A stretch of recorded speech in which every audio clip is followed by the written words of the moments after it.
When you are solving something using square roots, the reason you're doing a square root is because a square root will undo a square, and you end up with these x squareds. So you always have an operation in math that undoes another operation. A subtraction undoes addition. Multiplication undoes division.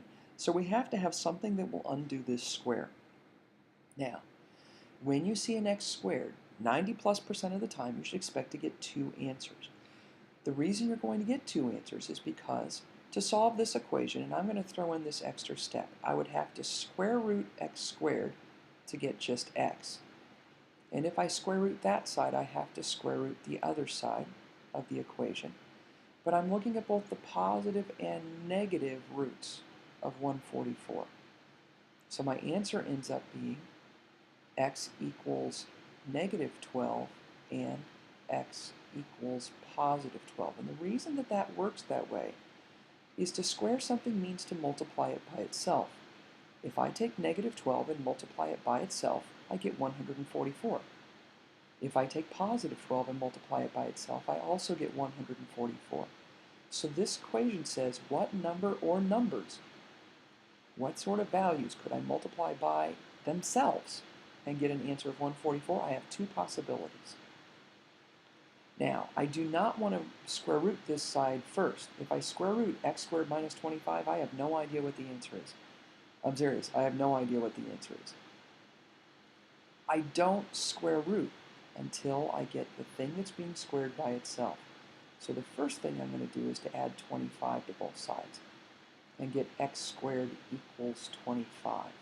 Now, if I square root the x squared, I'll get x.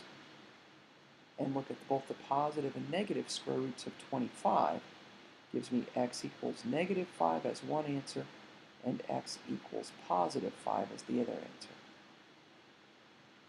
And again, get the thing that's being squared by itself. Well, in this case, the thing that's being squared is this x minus 5. So I want to get this part on the left side of the equation by itself, which means the first thing is to get rid of this plus 1 out here. Subtract 1 from both sides.